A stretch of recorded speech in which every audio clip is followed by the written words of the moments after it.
After months of white-knuckle, tight-lipped, blue balls, Kanye finally dropped Donda. This is probably his most ambitious and hyped album ever. This is his first project after separating from his wife, plus with the album themed around his late mom, Donda, the expectations for this record have been really high. So let's get into the good, the bad, and the weird of Kanye's Donda. First impressions matter a lot with an album. I listened to this album for the first time in the car on a road trip to Wyoming from the East Coast, so I was ready to be pretty emotional just driving across the plains at midnight listening to a new Kanye record, but honestly, it really didn't connect with me the first few times I played the album through. This is a pretty long album. The full tracklist is 1 hour 50 minutes, but even with the bonus tracks removed, it's still 90 minutes long. That's half an hour longer than The Life of Pablo, which is probably known as Kanye's biggest record. So yeah, Kanye has always made longer albums, but I do think there's an upper limit to just how long one can be and still hold our attention regardless of how good it is. Looking deeper into that, I don't think there are necessarily too many songs on Donda. Maybe if I were doing my own track list, I would have removed 2 or 3, but I think the reason it felt so long is because the songs feel long. Like, half of the songs on this album just have extra sections that make them feel dragged out, and I want to skip those when they get to the halfway point. I mean, songs like God Breathed, Off the Grid, Pure Souls, Come to Life, why are these tracks 5 or 6 minutes long? They're great tracks, but they drag on and I feel like there's no real incentive to finish them. Plus the presence of a few songs like Heaven and Hell, 24, Junya, that just don't really feel finished. They either have repetitive instrumentals or lyrics, and it's hard to place what sets them apart from other songs on the album. I was honestly pretty pissed at Donda on the first few listens. The dragging length, repetitive sounds, kind of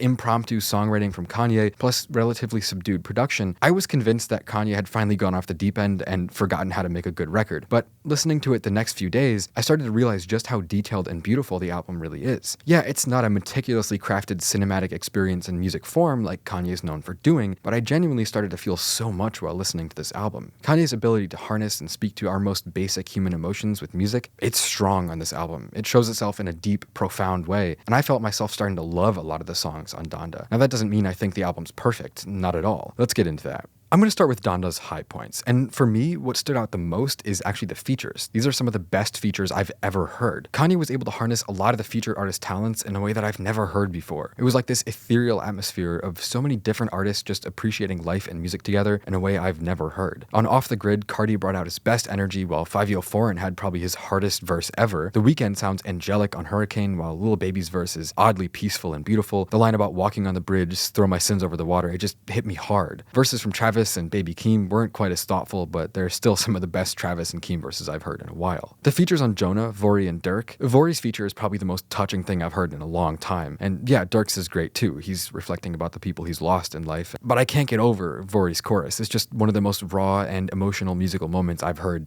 ever. Jonah is probably my favorite song off the entire record because of that. And yeah, you go through the entirety of Donda and the features are just really strong. Moon with Don Toliver and Kid Cudi, Pure Souls with Roddy Ricch, Keep My Spirit Alive with Westside Gunn, Conway the Machine. Even Jail Part 2 with DaBaby is a pretty great track, and there are more I'm not even getting into. Overall, I can't help but admire how well Kanye made use of his collaborators. Like, he genuinely did an amazing job curating an overarching theme, a sense of awe for life and family and friends and the beauty of music. And bringing all of these artists together for one common cause, it just worked really well. I'm going to be playing these songs for a long time. And honestly, that's probably my biggest positive note. There's a lot to love about Donda, but to be honest, it's a pretty inconsistent album outside the features, which I already talked about being amazing. I did love how Kanye backed off a little on the overtly evangelical interpretations of Christianity, which were kind of hard to swallow on Jesus is King. I love the production on some of the songs like Hurricane, 24, New Again, Pure Souls, and the gospel-flavored sounds are nice overall, but the production really isn't the main focal point of this record. And I think it's going to be hard to go further without acknowledging where Donda failed. What were Donda's low points? I think the one major low point that describes and umbrellas over the project's flaws as a whole is a lack of direction. I really think Kanye had a theme and concept for Donda, but somewhere along the way he lost it. Originally, this record was supposed to be about his mom, but clearly this version of it is not. I mean, it's definitely themed around positivity, sentimentality, religious rebirth. It has those themes, but the only remnants of it being about Donda are the name and the intro track. Obviously, we don't know why Donda isn't the focus anymore, but we do know Kanye removed a number of vocal samples of his mom, providing spiritual and life guidance over the course of working on and performing early versions of the record. It definitely feels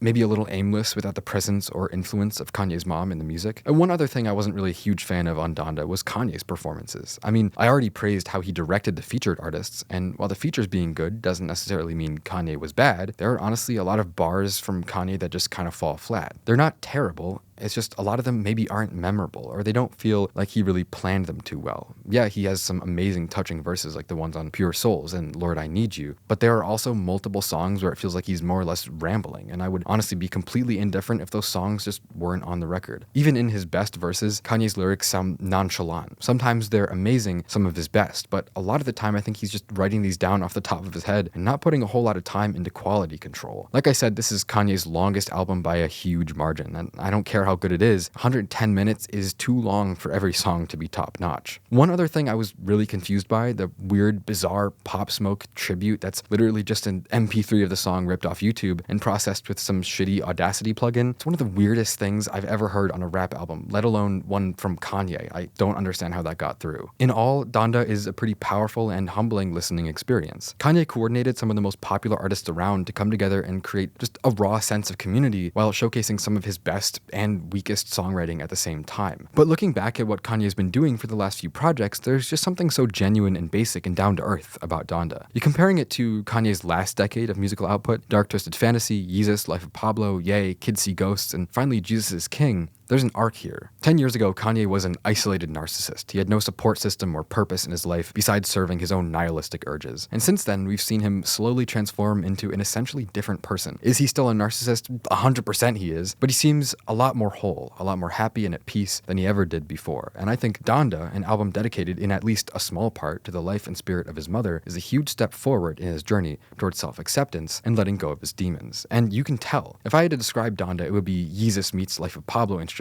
with Ye meets Jesus is King lyrics, which is a great combo. I'm not afraid to say it's one of the most powerful albums Kanye's ever put out before. But that's not all to say it's one of the best, because it's not. Donda is, at the end of the day, betrayed by Kanye's ambitions. It's just too long. If it were 20 or 30 minutes shorter, I guarantee this would be a nearly perfect record. But I think Kanye was overwhelmed by choice, or maybe just overthinking what to include and what to leave out. So we have partially finished tracks, and for some reason, no Pusha T or Andre 3000 feature. Of course, knowing Kanye, this could end up changing. He could edit this album in a week or 2 weeks or 6 months. But as it is right now, Donda is too long for the score I think it could deserve. If it were better laid out and they shortened a bunch of the songs and removed 2, 3, maybe 4 tracks, I think Donda could be a 9. I mean, it's just so emotional and genuine. Every moment of the music is filled with a sense of beauty and awe, especially from Kanye, that he even gets to be here at all. Even though at times it feels like he's barely treading water, it's like in the world of Donda, light and love always wins. And regardless of whether or not Kanye wrote the perfect words or included the perfect number of songs, he still has the ability to perfectly communicate his message, and that's his gift as an artist.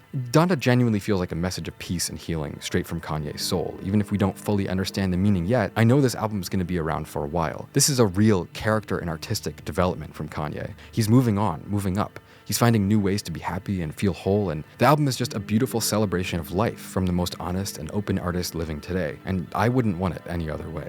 Except, maybe 20 minutes shorter would be nice. For me, Donda is an 8 out of 10. This has been Volksgeist. Thank you for watching.